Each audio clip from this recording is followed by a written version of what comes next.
साथियों, Louis Braille ने 3 साल की उम्र में अपनी आँखें खो दी थीं। फिर उन्होंने कैसे बनाई नज़रों से पढ़ने वाली भाषा। लुइस ब्रेल 3 साल के थे तब अपने पिता की हार्नेस की दुकानों में औजारों से खेल रहे थे। इस दौरान ही एक औजार फिसलकर उनकी दाहिनी आँख में जा लगा और उन्होंने अपनी आँखें खो दी। आगे चलकर वे एक महान संगीतज्ञ बने। प्रत्येक वर्ष 4 जनवरी को ब्रेल लिपि के आविष्कारक लुइस ब्रेल के जन्म के सम्मान में विश्व ब्रेल दिवस मनाया जाता है। ब्रेल के आविष्कार के कारण दुनिया भर में नेत्रहीन लोग बेहतर जीवन जी रहे हैं। लुइस ब्रेल का जन्म 4 जनवरी 1809 को पेरिस के पास कूपब्रे में हुआ था। वह एक फ्रांसीसी शिक्षक थे जिन्होंने प्रिंटिंग और लेखन की एक ऐसी प्रणाली विकसित की जिसे ब्रेल लिपि कहा जाता है। इसे बड़े पैमाने पर नेत्रहीनों द्वारा लिखने और पढ़ने के लिए उपयोग किया जाता है। लुइस ब्रेल ने 3 साल की उम्र में अपनी आँखें खो देने के बाद नेत्रहीन बच्चों के लिए राष्ट्रीय संस्थान में दाखिला मिला। 1819 में उन्होंने पेरिस में जाकर national institute of blind children में एडमिशन लिया और सन 1826 में यहीं शिक्षक भी बन गए। उन्होंने यह ब्रेल लिपि की कैसे तैयारी की, आइए जानते हैं। स्कूल में वह चार्ल्स बारबियर द्वारा प्रदर्शित लेखन की एक प्रणाली से प्रभावित हो गए। इस तरीके में एक कार्डबोर्ड पर एक फोनेटिक साउंड संदेश को डॉट्स के माध्यम से उकेरा गया था। जब वे 15 वर्ष के हुए तब उन्होंने दृष्टिहीनों की ज़रूरतों को ध्यान में रखते हुए इसी तरीके को और बेहतर करने पर कार्य किया।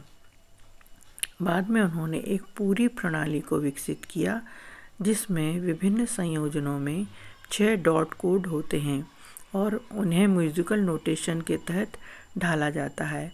उन्होंने 1829 में अपने टाइप सिस्टम पर एक किताब प्रकाशित की और 1837 में उन्होंने एक लोकप्रिय हिस्ट्री स्कूल बुक का 3 वॉल्यूम ब्रेल संस्करण प्रकाशित किया। अपने जीवन के अंतिम वर्षों में ब्रेल तपेदिक टीबी से बीमार हो गए और उनकी मृत्यु की 1 सदी बाद ब्रेल के अवशेषों को पैथियन में दफनाने के लिए पेरिस ले जाया गया। तो इस प्रकार लुइस ब्रेल ने ब्रेल लिपि का आविष्कार किया और जो आज तक जो ब्लाइंड्स हैं उनके लिए काम आता है। लुइस ब्रेल की कहानी और ब्रेल कोड का आविष्कार। लुइस ब्रेल एक फ्रांसीसी शिक्षक थे। उन्होंने 1824 में अंधे और दृष्टिबाधित लोगों के लिए पढ़ने और लिखने की एक स्पर्शनीय प्रणाली का आविष्कार किया था। इस प्रणाली को ब्रेल कहा जाता है और उसमें उभरे हुए बिंदु कोड होते हैं जिनका उपयोग आज तक दुनिया भर में पढ़ने और लिखने के लिए किया जाता है। लुई ब्रेल का जन्म 4 जनवरी 1809 को कूपवे, फ्रांस में हुआ था। उनकी कहानी 3 साल की उम्र में शुरू हुई जब लुई के माता पिता मोनिक और साइमन रेने ब्रेल एक दिन अपनी कार्यशाला में हार्नेस और काठी बना रहे थे।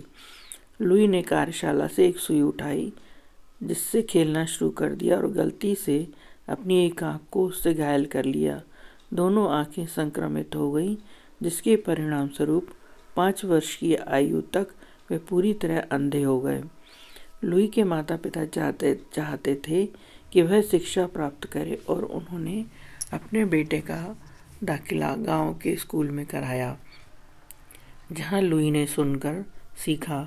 वह एक दृढ़ निश्चयी छात्र था और 10 साल की उम्र में उसने पेरिस, फ्रांस में national institute for blind youth में भाग लेने के लिए छात्रवृत्ति मिली।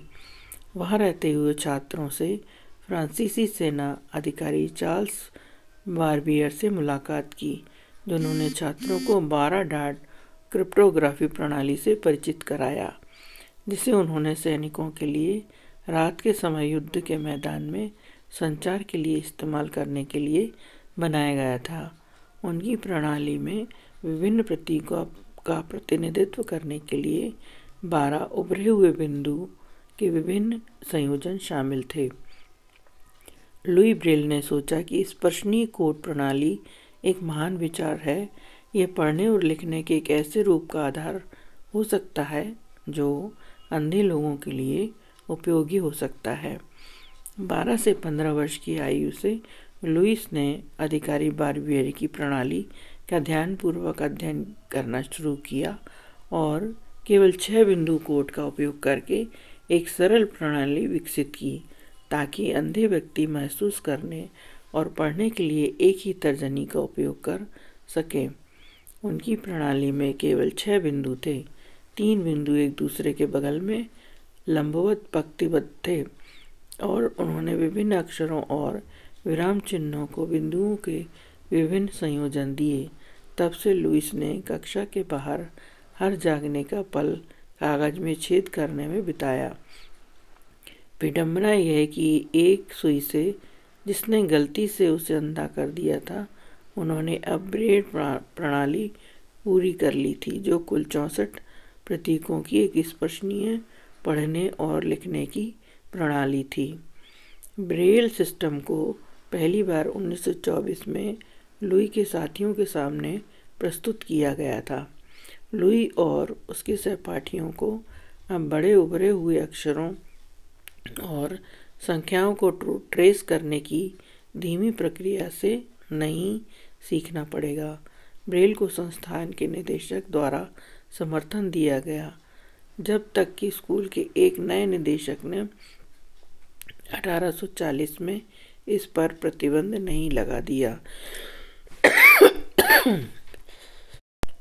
क्योंकि उन्हें डर था कि अगर ब्रेल का उपयोग करने के परिणाम स्वरूप सभी अंधे लोग पढ़ सकते हैं तो दृष्टिहीन शिक्षकों की कोई आवश्यकता नहीं होगी। लुईस ने अपनी शिक्षा पर काम करना जारी रखा और उसी स्कूल में एक कुशल संगीतकार, लेखक, शोधकर्ता, आविष्कारक और शिक्षक बन गए, जहां उन्होंने national institute for blind youth में पढ़ाई की थी। 20 साल की उम्र में उन्होंने अपनी ब्रेल पुस्तक method of writing words, music and playing songs by means of dots for use by the blind and arranged for them प्रकाशित की। बाद में लुईस ब्रेल को टीबी होने के कारण अध्यापन में सेवानिवृत्त होना पड़ा और 6 जनवरी 1892 को 43 वर्ष की आयु में उनका निधन हो गया। लुई की मृत्यु के बाद कई वर्षों तक अधिकांश शिक्षकों द्वारा ब्रेल का उपयोग नहीं किया गया, लेकिन अब इसे एक क्रांतिकारी आविष्कार के रूप में मान्यता प्राप्त है। इसे दुनिया भर के भाषाओं में प्रतीकों, संख्याओं, गणित और संगीत में उपयोग के लिए उपयोग किया गया। सभी में 6 बिंदु संयोजन का उपयोग 6 डॉट का उपयोग किया गया है।